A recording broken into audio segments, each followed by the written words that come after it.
The DC cinematic universe is beginning to be better than Marvel. If you think about all the movies that have come out from DC not connected to Zack Snyder recently, every one has been a critical hit. You can't mention DC's newer, better reviewed films without mentioning Joker. That film took elements from Taxi Driver and King of Comedy and presented it in a way in which general audiences would enjoy. The film was a massive commercial success, making $1 billion. And it wasn't your usual superhero blockbuster. It was a serious drama with no fantastical elements. Going on from that, you have to mention The Suicide Squad. While it could have done better at the box office, it was reviewed quite favourably. There are many reasons why this film didn't get the big audience it deserved. First of all, it was released during an unusual time when people were still unsure if going to theatres was a safe idea after the events starting in 2020. You could also mention the HBO Max day-in-day release schedule as another factor dooming this movie. Because literally every movie that was released at that time did not do well in American box offices. The fact that it was R-rated was also a big reason for its failure, but that needed to happen for James Gunn's vision to be fully realised. But looking at the film itself, it had likeable characters who all had interactions fitting to their characters. Like, you're not going to see Ratcatcher 2 making silly quips. Instead, they are always serious, and the comedy comes from the other characters being so different from each other. The fact that all the characters are consistent and well fleshed out is also useful for future projects, because if Peacemaker was a character with no depth, it wouldn't be interesting to see a show about them. Then, there is the other hit you have to mention if you're talking about DC's success, and that's The Batman, another serious drama about a silly comic book character. You would expect, based on this description, these films would not work, but in fact, the opposite is true. The serious tone, which is a part of these films, helps to battle superhero fatigue. If, like Marvel, DC keeps making movies with the exact same tone, there will be no surprises, and people would get bored. But in DC's films, the tone is so drastically different from Marvel that they are actually a new and exciting experience. Obviously, if all the films are the same tone as The Batman, we would run into the same problem.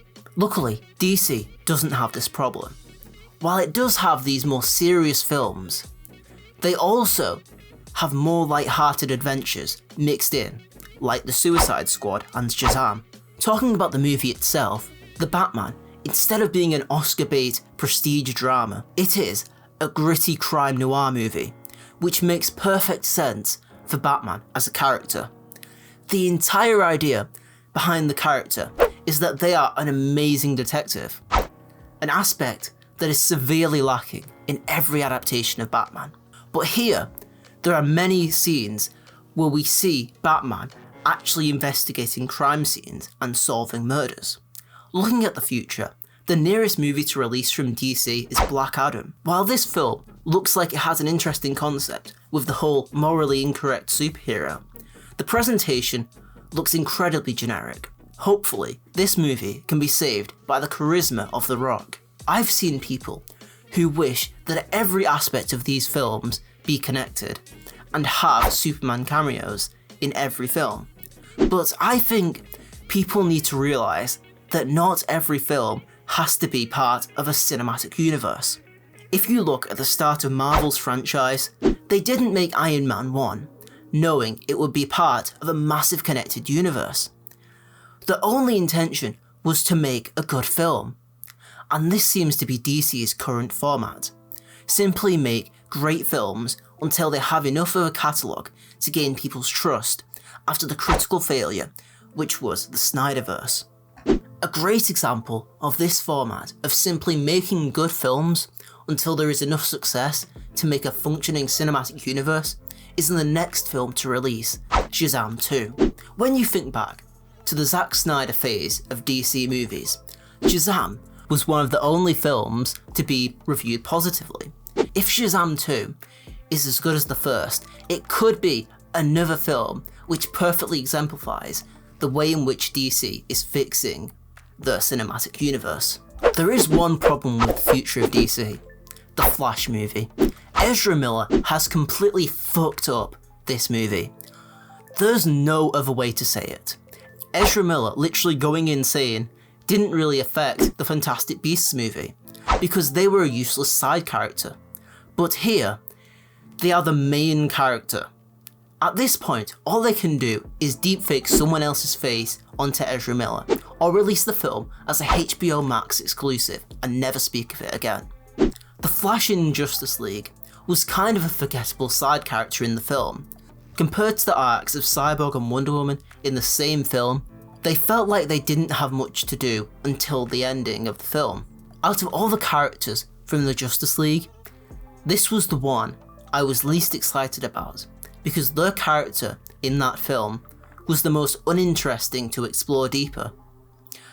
The time travel plot of this film could completely burn the timeline to ashes, messing up an already disastrous timeline that has an apocalypse set up by Justice League, which is never actually going to happen. One of the only other films we know about is Joker 2, which I'm not even going to try and pronounce. This film is apparently going to be a musical, which might be a disaster. But if you remember my point earlier about different tones benefiting superheroes' fatigue's slowing, it might benefit DC in the long run. The first Joker film was that much of a hit to where you could literally release a Rickroll as the sequel and people would still go and see it. So no matter how the film turns out, it will likely be another hit for DC. We also know that there's The Batman 2 in the works, which could be just as great as the first. The only issue is that in The Batman 1, most of the loose ends had already been tied up by the end, so it would be difficult to continue the story when there is nothing left other than the Joker tease, which isn't really something I'm excited to see, since it's been done so many times in much better ways. I just want to see something new. Maybe an entirely original villain could be fantastic. I mean, the only good thing about Morbius was the villain wasn't even in the comics. So, if you look at DC's future, we have a great mix of new films. We have a serious film about a superhero who could be an interesting concept, a comedy sequel to Shazam, a Joker musical, and a sequel to one of the best superhero movies in the modern era.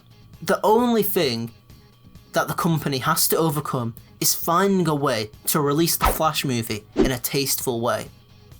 If you like this video, subscribe for more reviews of current movies and TV.